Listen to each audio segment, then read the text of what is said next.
Good morning. Welcome to the BlackUSA.News morning show. My name is Donnie Glover, and I will be your host today. Hope you're doing well out there. Getting a little cool. Weather's dipping a tad on us. Morning. Good morning. I was trying to find your email, but I ended up just trying to hurry and get on the phone. What was your email address, Donnie? You send it from? Oh, Donnie Morton Glover at Gmail. Okay. But you're live. Everything is good. Okay. That's fine. Well, I wanted to ask you offline so I wouldn't be embarrassed. Is it Babineaux or Babineaux? Oh, Babineaux. Babineaux. Yeah. See, I was wrong. Okay, I was thinking. I mean, that's a common pronunciation that everyone does, so you're fine. Well, welcome to the show. Thank you. Appreciate it. Now, the San Antonio Black International Film Festival. Yes. This is the third year? This is the third year. You know, it's the weird thing is that we started off in 2019 and then 2020 COVID hit. So we immediately had to jump on to learn the whole virtual thing. And that was interesting because we were like building as we were trying to learn it. And so we continued on the third year with virtual as well, because we just didn't know how everything would be with the world. So we're going to go back physical next year, prayerfully. So I this is the second question that just, it seems like a no-brainer. Mm-hmm. When I see your last name, I hear French. Mm-hmm. And yeah, Louisiana. Okay. Louisiana. You know, my somewhere along the lane history, the EAUX got dropped. So it's BABINO, but I've started bringing the EAUX back, especially for my online presence. I started just doing the EAUX, and I'm gonna keep doing the EAUX. But there's some history there, and I'm wondering if you're aware of Oscar Michaud. Yes, I am. So the EAUX is a no-brainer, huh? Well, yeah, that's just O. EAUX is the same as O. So in like go is GEAUX there.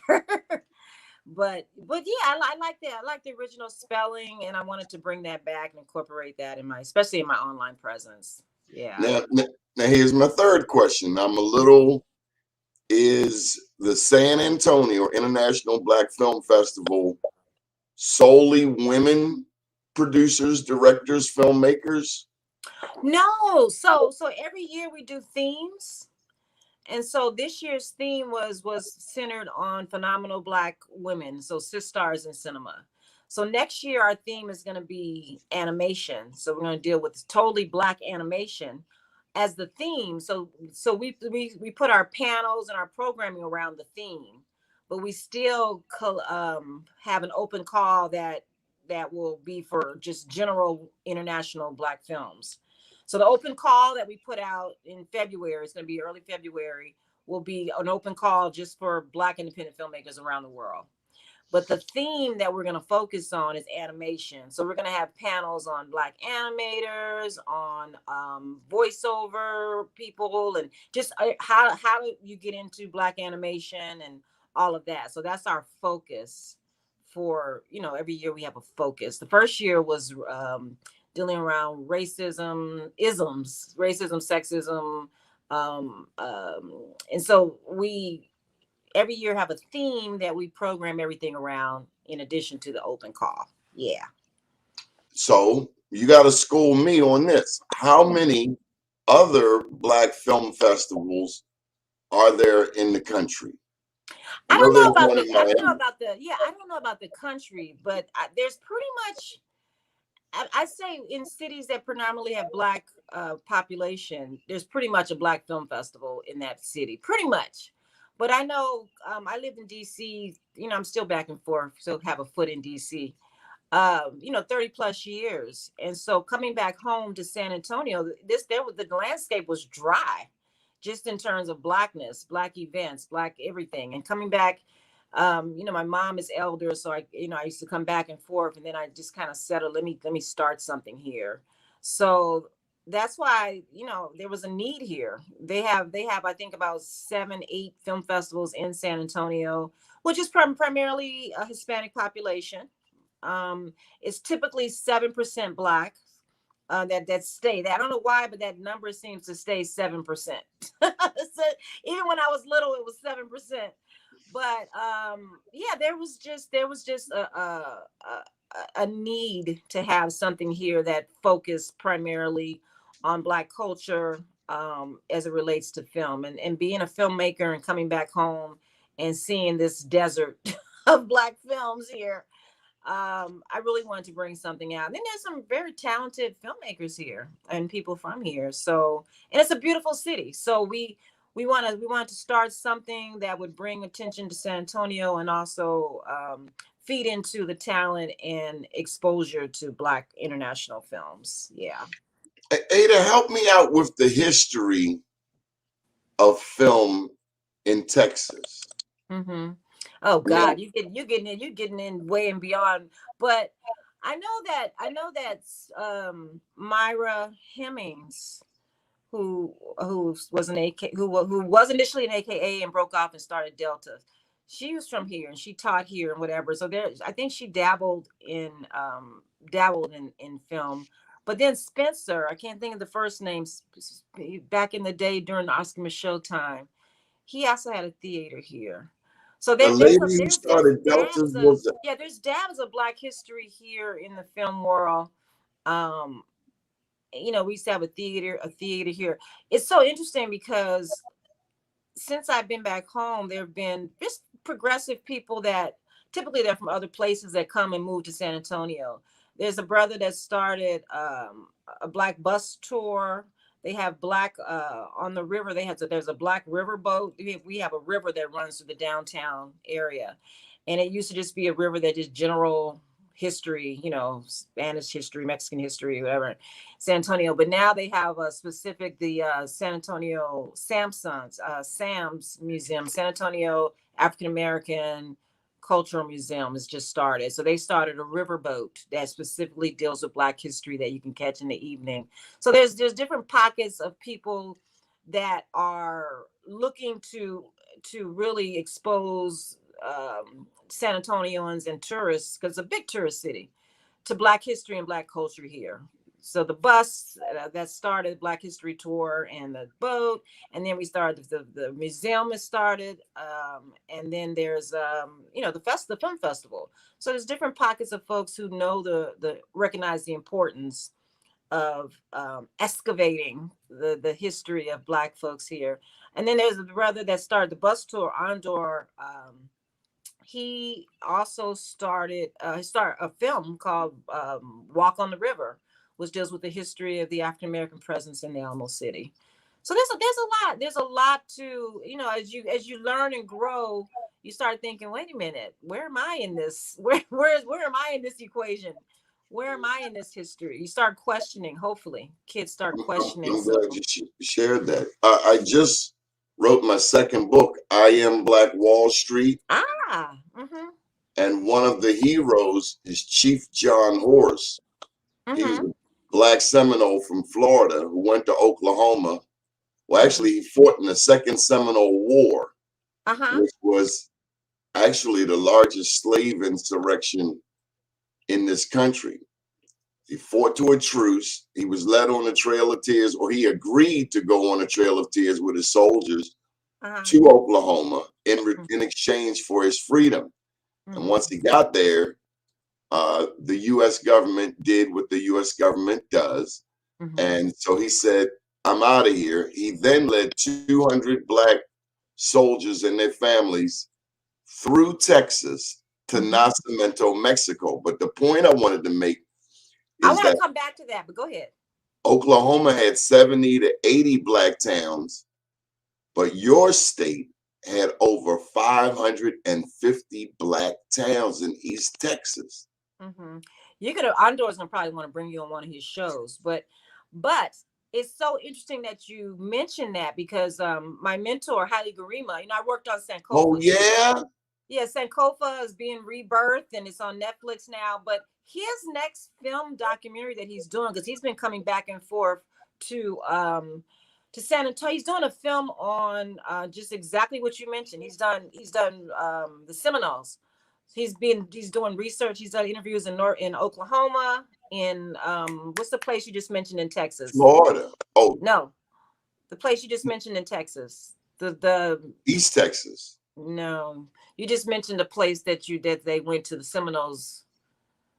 So they went from Florida to Oklahoma through Texas to Nacimiento, Mexico. Nacimiento, yes. He's done a number of interviews there. Yes. And his whole film is going to be on the Seminoles. And so interesting that you mentioned that, because that's exactly the trail that his research has done. And he's been to San Antonio a number of times also. But very important history that definitely needs to be more unearthed, as we say. Black Wall Street is getting a lot of attention now, but there is like you said, there is a path that dates back through here and through Nacimiento. So I'm gonna be interested to see his documentary, and I'll have to get your book as well and read that, because there's a lot of history, a lot that just has not surfaced yet that definitely needs to be brought out there. One of the things I learned is that we know America through an English lens. Mm-hmm. When Florida, for instance, was originally called Spanish Florida. Mm-hmm. It was not one of the original 13 colonies. It belonged to Spain until 1831. And so when you think of Texas, some people say that's Mexico, but I'm getting to the influence of the Spanish. So where America would have us think that the first enslaved blacks came here in 1619. Mm-hmm. I'm here to tell you that the first blacks in America were actually Spanish conquistadors. Mm-hmm. Little Stefan, aka Esteban, and then before him, Juan Garrido. And they went from Florida all the way around the Gulf to Texas and Mexico exploring. No, it's a fascinating history. I mean, because growing up in San Antonio, that's all we learned was Mexican history. That's it. And there was no, and when you're a kid, you don't question a lot. And you really just don't learn a lot till you just get out there in the world and start, going to college and whatever. But there's a lot here. They celebrate Juneteenth still in Nacimiento, Mexico. Oh yeah. Yeah, there's a Juneteenth celebration here every year. And there's a contingent of Buffalo Soldiers here in San Antonio as well. That's where it started. I just actually went to a movie that the SAMHSA, the museum here, the African American Museum here, put on, called 21, and it was about a black group of Buffalo Soldiers who eventually got executed at Fort Sam, which is one of the Army bases here. And their bodies were excavated and put and actually buried. I don't know how recent, in the cemetery, because they had went. There was a massacre. They had did a massacre and went and broke away because of the racism and all the stuff they were dealing with. And that I just saw that like maybe 2 months ago on the river. We have a beautiful river walk that has a theater on the river. You got to come down one of my festivals and see. But they showed it on the river, and fascinating history that was, again, never. The brother that wrote that Spike Lee movie with the undercover CIA agent. I can't think of the name of the movie. The undercover Denzel Washington's son played the brother in the CIA movie. Anyway, he's the one that wrote this movie 21, and it was very, very, very well done. Very well done. They were initially out of Houston, and then they it come to San Antonio, and There was a massacre, and they had their trial was here actually. But So they're fascinating.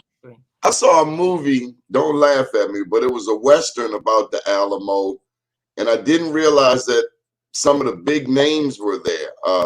Was it Sam Houston? Sam, well, I went to Sam Houston High School. Yeah, Sam Houston, Crockett, Davy Crockett, Crockett all of them and the teachers. guy with the knife, Bowie. Yeah, all of them were from here. Yeah, yeah, yeah.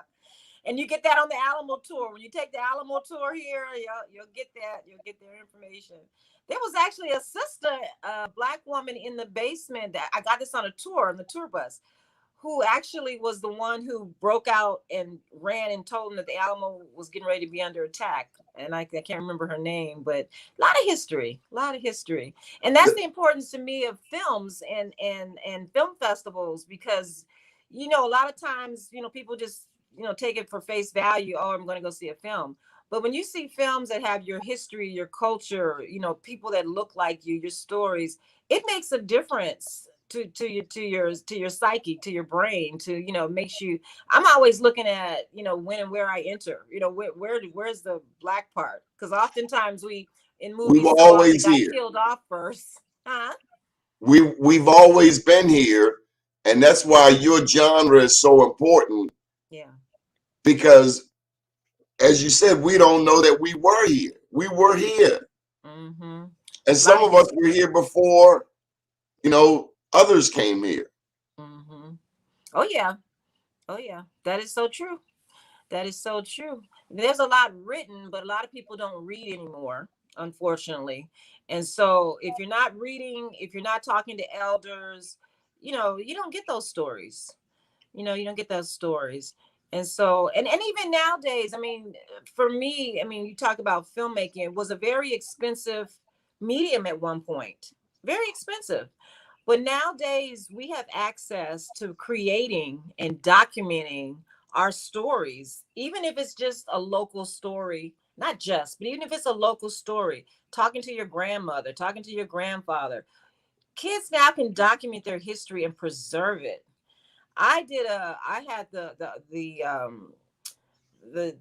the luxury of doing an actual documentary on my grandparents before they passed away in Louisiana, where I took, this was before the medium got to just an iPhone, but I took a friend of mine right out of college in the 80s to Louisiana on a weekend, and he basically documented my grandparents. He's, their activities, little interviews that we had between her dinner. And I actually saved that footage.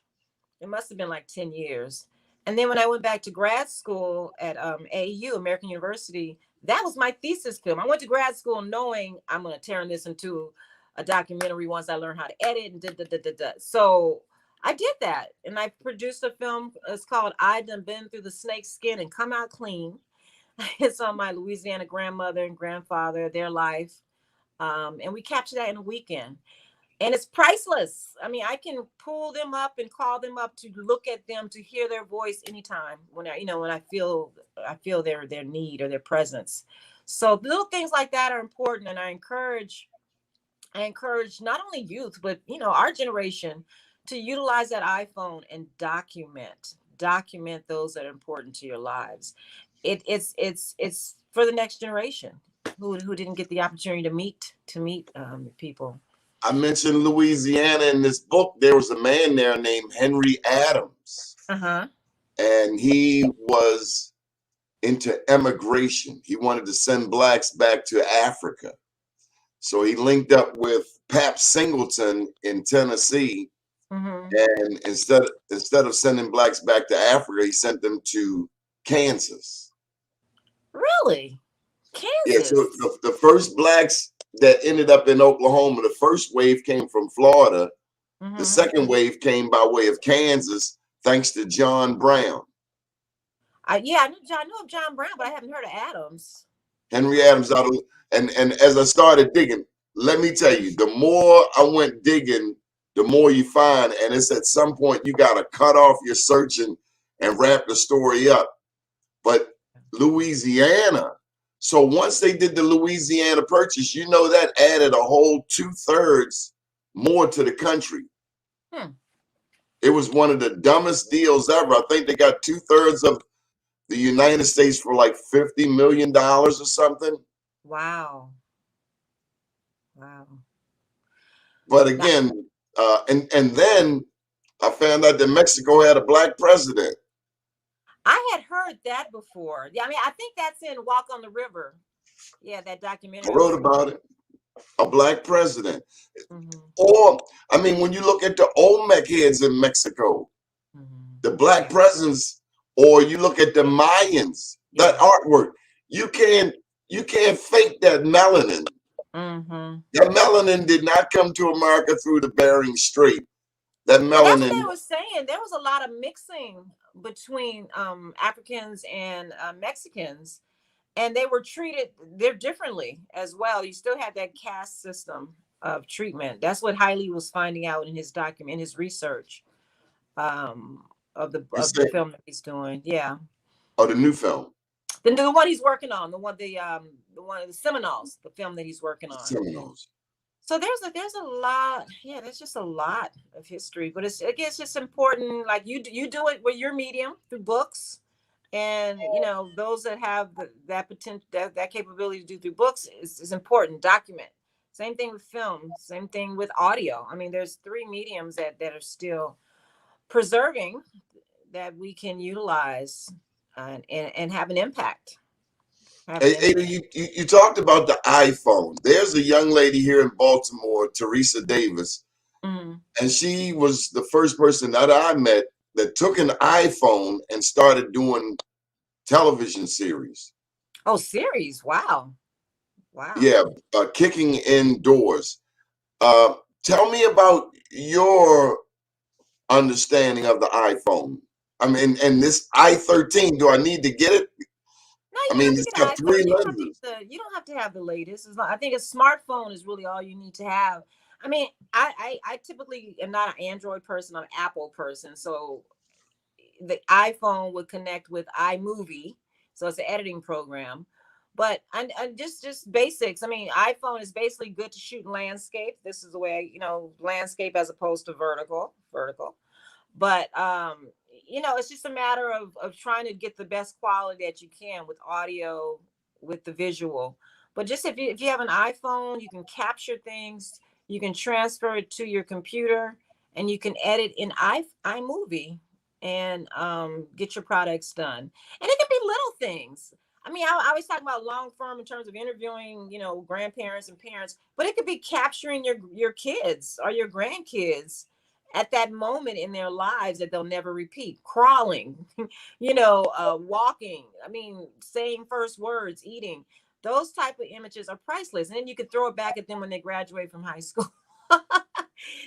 So little things like that are moments, precious moments that are amazing. There's a sister who just did from the film festival we just had. Our film festivals, SABIF is going to be it's going to be every fall, either the first week or the second weekend in October. So just mark your calendars. But there's a sister that did a film called A Mother's Journey, and she captured her journey when she couldn't have kids to being able to go on through the fertility treatments and all that. And she had a kid, and she captured that journey of the kid's life and attached it to history of what was going on in life, during the course of his growth. So it was just little things, the creative things that we can turn into to films, and it was amazing to me. I tell you, when I did my grandmother's film, I was thinking, it's just for the family, just for me. But once I finished grad school, I needed money to finish editing it, so I did a crowdfunding campaign, and I think we raised like $6,000 or $7,000, which allowed me to get an editor and finish and get it finished. But it amazed me that my story, my history, related to other people, and to the point where they were interested in donating. And so that's what I'm saying. Even when people watch the film, they identify their grandmother or their memories or their grandfather to my people. So it's amazing how much we connect as a people, as a culture, through experiences like memories that are captured on film. And that's very important. And that's why I say your voice is important. Everybody's voice is important. Everybody's stories has importance, has relevance. And those are the things that people need to realize. People feel that they're inconsequential, until they see themselves or until they identify with a story or something on film. So Ada, in listening to you, I have the firm belief that if anyone told you no, you would tell them yes. if Were I you ever believe told? if I believe in something, yes. Because you get that a lot. You get a lot of no's. You have to have thick skin to be an independent filmmaker because people don't have your vision. You can, and there's a lot of people behind the scenes, even on the Hollywood level, that are pitching stories that don't get heard or don't get seen because there are gatekeepers that's like say no. I tell you, we just honored Uzan Palsi. She's a filmmaker from Martinique. In my world, in a lot of independent worlds, she's awesome. She's a pioneer in Black independent film. She did the first she was the first Black woman to make a Hollywood film, to direct a Hollywood film, and it was a dry white season. It was a film on apartheid. It was in the 98, something around that time. But it was a film on apartheid. It started David Sutherland and a couple of folks, but it was during apartheid. And I think Nelson Mandela had just got released because she did get a chance to meet with him. But I say that because she was in Hollywood. She had made that film and she thought that life was going to be, oh, I can make films, and she could just choose what she wanted to do. But when she went to the gatekeepers, to the producers, and presented films that she wanted to do on Black life, on Black stories, on Black women, she wanted to do a film on Bessie Coleman, the first Black woman pilot. It's not that time to do Black women films. It's not that time. Oh, we don't have an audience. So you, as a Black independent filmmaker, especially a woman, especially wanting to do women's stories and Black stories, you have to have thick skin. You have to be able to say, if someone says no, you got to have a plan to do your own stuff. And that's what she did. She exiled. She did an exile. She left Hollywood and went back to Paris and Martinique and did her stuff there until they called her back to do the Ruby Bridges story. Disney called her back, and that's what brought her back on this end. But she's back and forth. She has options in terms of Martinique and Paris to do other projects. Some people just stop and freeze and don't do anything else when they're told no.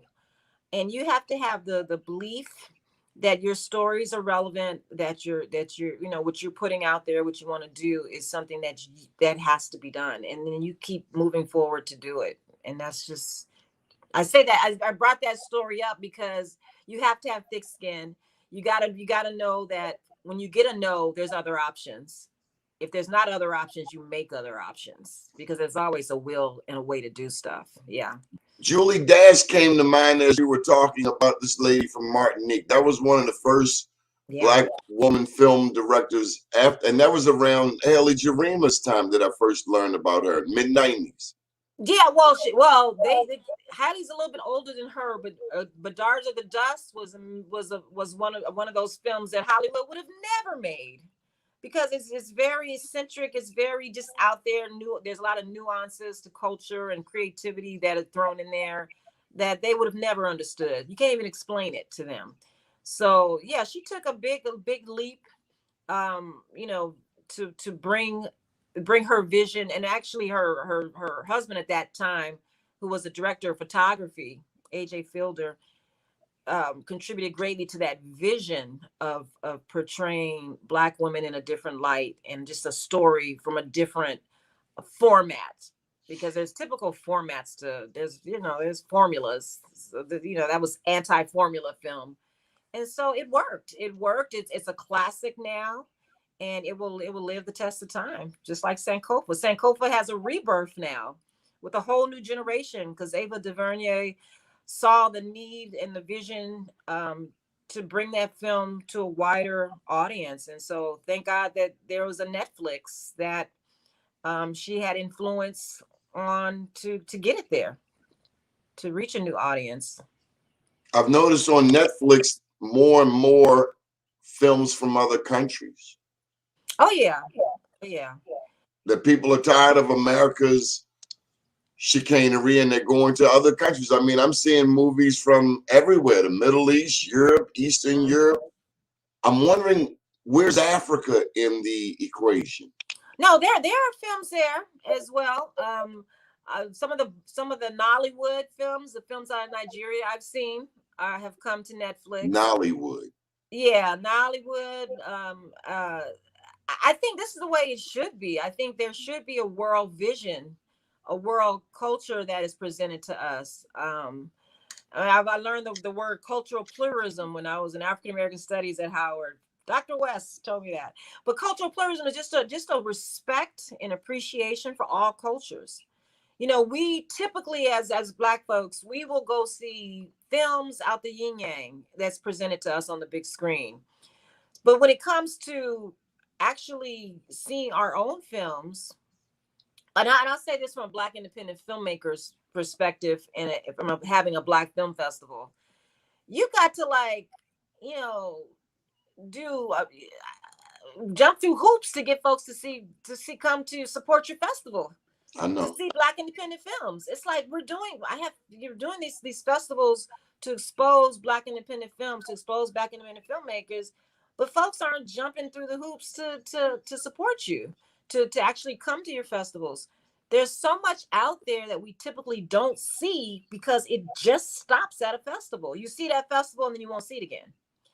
So when not only myself with the San Antonio Black International Film Festivals, but this Black Independent Film Festivals, period, we as an audience have to retrain ourselves, and stop being so complacent in what's being presented to us, and go, go beyond and search out those things that we were trying to bring to you, the nuances of the different stories, and different cultures and different subject matters, all of that. It's life changing. I mean, film can be life changing. You can't travel the world, but you can see in films what's in the world, who's in the world, and relate to what's, the stories and the documentaries that are put out there. So it's important to have that support from audiences. I mean, we're always in need of volunteers. We're always in need of, those folks that have expertise to help us, to advise us along the way. So it's important. It's important to support. Ada, do you have a book out? But I have what? A book. No, I'm not a writer for books. I'll do script writing, but not that's not my expertise. I leave that for people like you, the intellectuals like you, to research and do all that. But no book out. Not Maybe yet. a book of poetry somewhere before I leave this earth, but I'm a closet poet right now. Yeah. How do we get this next generation to embrace filmmaking? Who's the next Ada Babineaux? Well, it's all about exposure. I didn't get exposed to the reality that there's an alternative world of Black film until I got to college. So it's exposing people earlier. I didn't know that Black independent filmmaking existed. I thought that was Hollywood. That was it. You'd never get in because, whatever. But just starting at younger ages, and that's what we're doing. And with this film festival we're coming up next year that primarily is going to deal with Black animation, we really want to reach a lot of young people, starting with elementary, not only exposing them to images in animation that look like them, but to let them know that there are jobs available in animation that they could go for. We don't know what exists in these worlds. We don't know that in the whole film industry there are gazillion jobs that are specialized. There's the costume department, there's the prop department, there's the lighting department, there's the cinematography, the camera department. In each of these departments, those are their positions that you'd have. And there's writing, there's the writer's room. We focused on women this year in our festival, but we had panels on the writer's room, on costuming, on directing, so that people know that there's a pathway into these organizations, into these departments within an industry. Because I get sick of hearing, oh, I couldn't find any black folks. There were no qualified, there were no trained black folks. To remedy that, I mean, Ava DuVernay also started a crew film crewing up where people can go on Array, I think Array Now or Array.com, and they can sign up for different positions that they're trained in. Even even on Queen Sugar. I don't know if you watched the show Queen Sugar. Even on that particular show on Oprah, on OWN, Ava DuVernay, well-known director, everybody should know who she is by now. She made it mandatory that women, and specifically black women, only direct Queen Sugar. So that changed the trajectory and the life of so many black women who were struggling independent filmmakers out here, and brought them aboard to learn episodic television directing. And from there, many have went on to direct, Blackish and many other shows that they direct that are on television, making good money. So it's those type of bold, visionary moves and exposure, like we're trying to do with little kids and whatever, that just open up your brain to what is possible. So, Ada, how do we target some of these celebs with millions of dollars to support the San Antonio Black International Film Festival? How do we find some of these entertainers? You mentioned, some of the television personalities. How do we get us to do our own, to do for ourselves? Well, I mean, that's a big question. I know, it's Put them in targeting a those. movie. It has to be a mindset. I mean, people that are big celebrities and basketball players and whatever. I mean, the Spurs could support us. They're here. Put them in a movie. It's just getting to those people. It's a mindset. I mean, just because you're making money doesn't mean that you're connected to your blackness. You're in a whole nother world. And so you have to have a consciousness to look for things that are relevant, that you find relevant to support. But Ada, they got big earrings and big chains and big cars. You mean that we can't get them to come to the film festival just once? Or their wives got to target them? It's a mindset. I'm telling you, they have to feel something is missing in their lives, or they have to have a want or a need or desire to contribute to history, to contribute to progressive and impactful things that impact Black community. And so if you don't have that mindset, it doesn't matter how much money you have. You're going to stay in your lane, you're going to stay in your world and turn your back on what you need, what you find relevance in. I think for me, in any type of movement, it's a movement. You have to have a movement to do progressive things.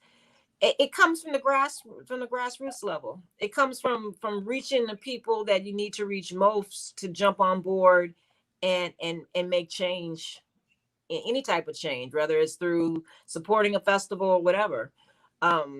Those corporate level things, we have to convince and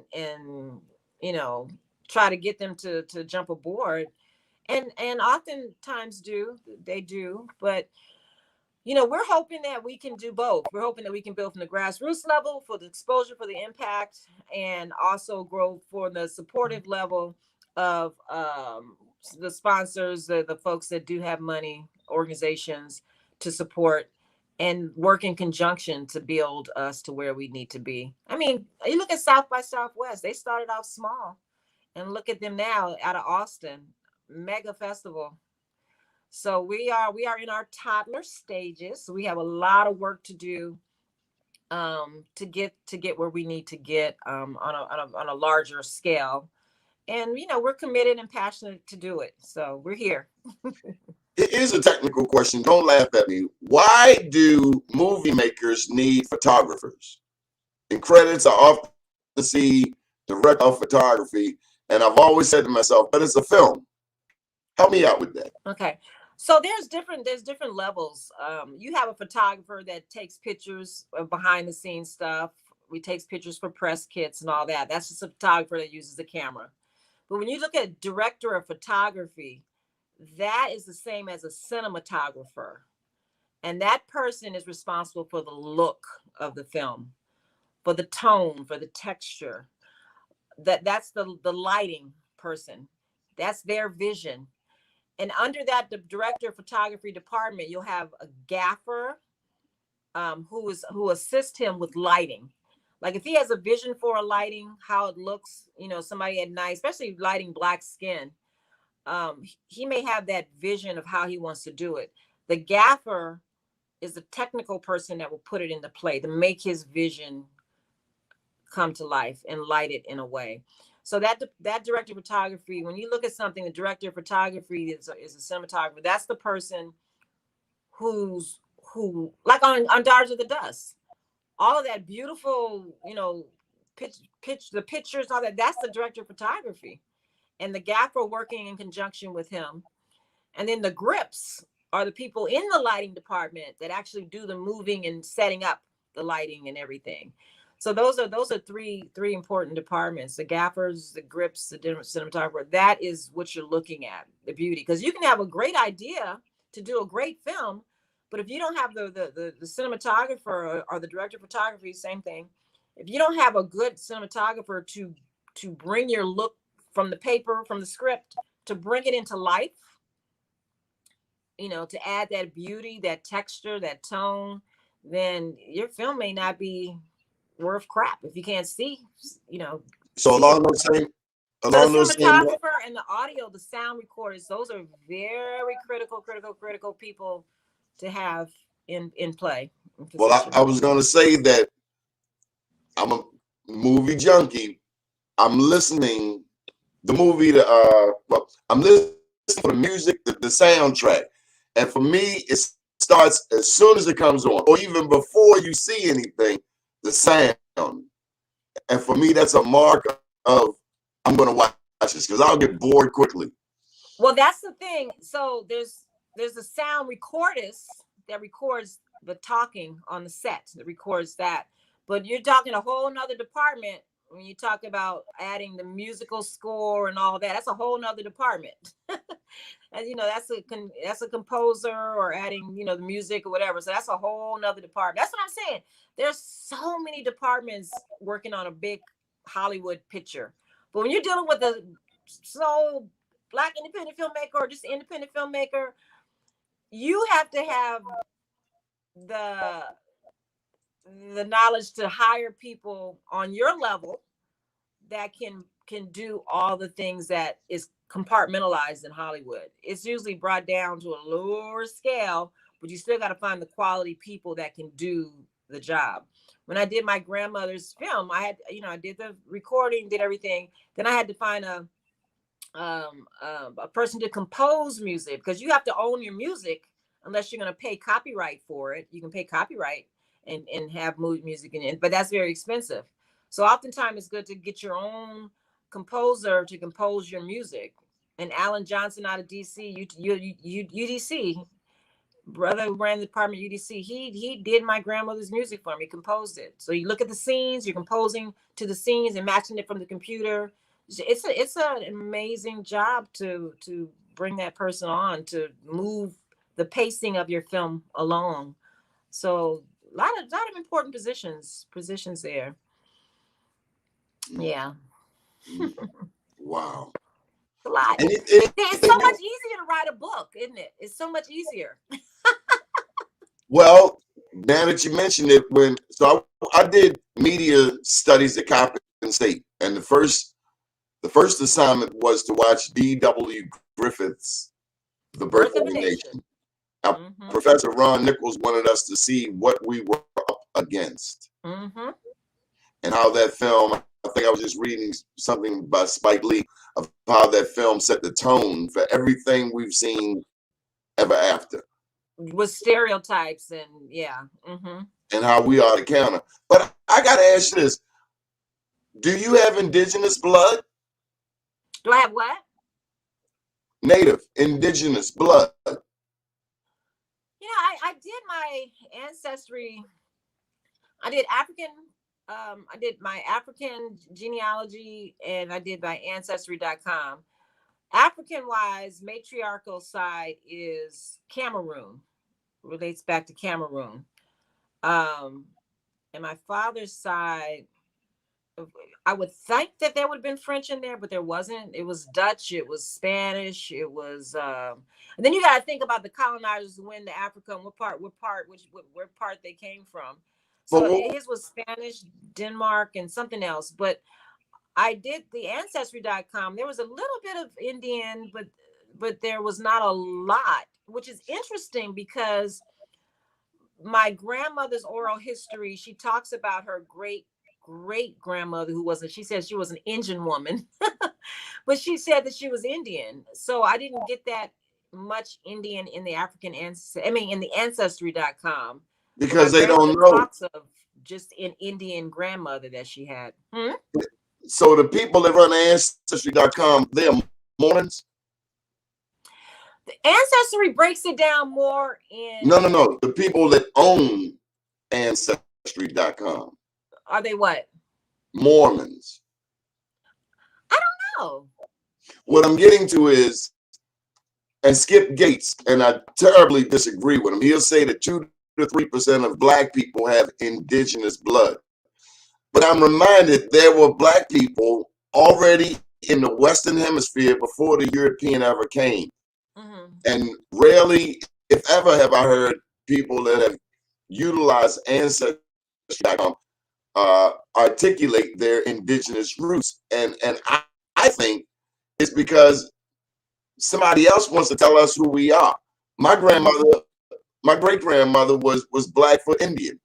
But I don't expect Ancestry.com to acknowledge that for me. I know it through the oral tradition, as do you. And so how do we capture that? Well, the capturing of that would be through elders, and a lot of them have passed away.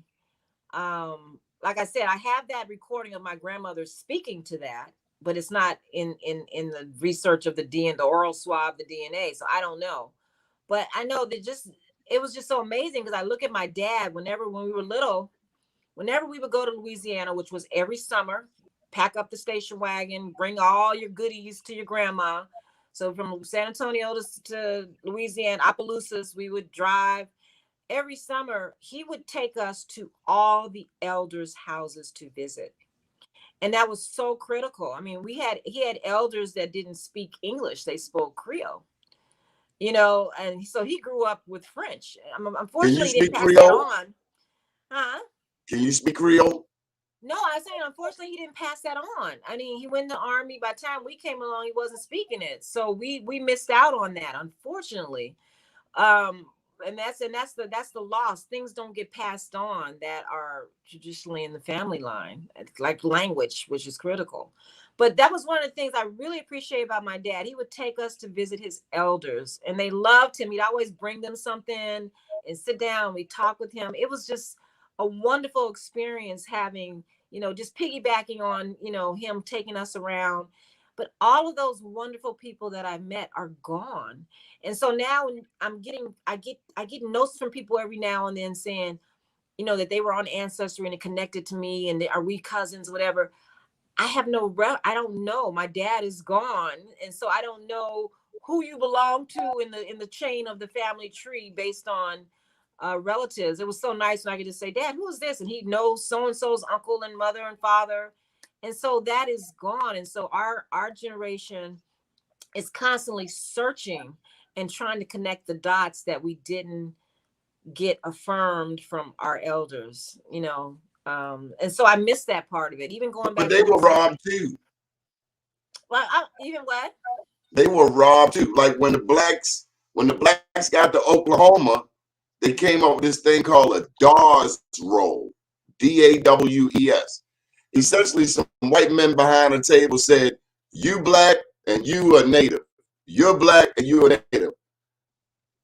Black Indians have kinky hair, straight hair. Who's to say it's not the hair? It's the DNA. And right. I just refuse to allow a moron that don't know his own history to try to tell me mine. Mm-hmm. Yeah, it's just a lot. My mother is the only one left, the only elder left from that whole Louisiana upbringing. From now, I'm 50 plus, but coming from being 5, 6 all the way up to now, she's the only one left. And her mind is not as sharp as my grandma, as her mother's was when she was her age. Her mother was, her memory was so vivid. She had the history, she had everything.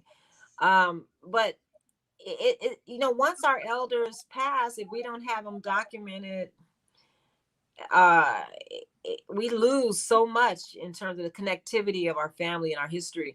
And it seems like the more we get educated, our kids get educated, the further away we get from history, from We connecting to our become American. personal family history. I see it within my family. I did a documentary on my grandparents, but the kids have gotten educated, they're just in another plane. And so it's hard because once they start having kids, the greats that we were physically connected to, that they had no connection to, they're lost. Names are lost. What they've done is lost. Their That's sacrifices. why what you do is so important. We have to document our history, radio, film, television, books. We have Books. to document our history. And that's what you do. You're a historian. Yeah, it's important. People just don't realize how important it is, but it's very important. It's very I important. got to ask you this. You were talking about costumes, and the first thing that came to mind was Afrofuturism slash Wakanda. What did Mm-hmm. you think? What were your sentiments when Black Panther came out? So we had some sisters who actually from the costume department that worked on that. You got to go to our YouTube channel, San Antonio Black International Film Festival YouTube channel, because a lot of those panels are going to stay on our YouTube channel, so you can hear the discussions. But no, I mean that film, it was amazing. I mean, I've never been a comic book girl who's all into comic books, but again, when you see a comic book brought to life that reflects Africanness, that reflects Blackness, you are so drawn in and proud of what the visions in front of us. I mean, for them to make the women warriors, and just the strength of the characters, it was wonderful. It was wonderful. It's one of those things that will outlive us. I can't wait to see the new version post Chadwick's passing. I can't wait to see what they do, with the new version of the film Black Panther. Are you in But any films? am I what? In any Are you? films? You know, I had a cameo appearance in Sankofa. If you look at the very, very, very, very end of Sankofa, of the African Americans that are sitting on the shore on the rocks staring out toward the ocean, I'm in that for a hot second. But yeah, I'm in that one. Well, my specialty, I want to continue making documentaries. I'm trying to balance between the film festival, but I want to continue documenting, doing documentaries on I love elders. And so for me, talking to elders is so gratifying that I want to do more capturing history of elders and the Well, contributions. you told me about a piece of history that I didn't know. Did you say that an AKA founded the Deltas? Yeah, the Howard history. Myra Hemmings. Check out Myra Hemmings. She broke away from the AKAs and started the Delta chapter. That's how Why she Delta break away? started. The paper bag test or something? Oh, I'm not sure. There's a when there was the AKA Centennial, there was a documentary, not a documentary, it was like a little drama made on the AKA history. Because I worked on that document, I worked on that piece that was produced. It was produced in DC. But they talk a little bit about it. I don't know the particulars if they had broken in it, but I know she broke off from them. She came back to San Antonio. She taught at Brackenridge High School was Phyllis Wheatley. It was Phyllis Heath Wheatley High School back in the day in San Antonio. And they're the oldest Black high school in San Antonio. Before integration, that's the only place Black folks could go was Brackenridge back in the day. And so she actually taught at Brackenwood. There's some people here that I've talked to because they're trying to do a documentary on that now. There's a person I talked to was saying, yeah, Myra Hemmings taught me English and home ec and manners and all that stuff. And so that DC connection that come back home to San Antonio, it's amazing. It's amazing history. Yeah. How can people support you? Should we put a website out? Your voice is going in and out. What did you say? How can people contact you? Oh, especially if you're interested in volunteering for the film festival, we need you. But I would say the San Antonio Black International Film Festival. Follow us on Facebook. Connect us on Facebook. We're on Instagram, social media. Jezebel Filmworks is also on Facebook as well. You can reach me at let me give you sabiff@gmail.com, which is acronym San Antonio Black International Film Festival. So SABIFF team@gmail.com. But the biggest thing is following us on Facebook and social media, because that's where you get the updates. We are going to have monthly screenings every month of a new film, once a month, starting in January. We've been doing that online at sabiff.tv, SABIFF.tv. So register there, see monthly films, panel discussions, and become familiar with alternative films that reflect your culture, your people, your history. Yeah. You're a bad lady. Thank you so much for joining us. I'm proud of your work. I've watched you for the past couple of years, and you just grown it, and it's only going to get stronger. Thank you for reaching out to me, Donnie. I appreciate it. So that was great to talk to you. Pleasure's all mine. Have a powerful day, and however we can be of assistance, you let me know. Thank you. I'm going to send you a link to my grandma's film so you can watch it. Absolutely. Okay. Take care. Thank you, everyone, for joining us. We'll be back at 7 p.m. tonight for the Donnie Glover Show. See you at 7 p.m. Good morning, world.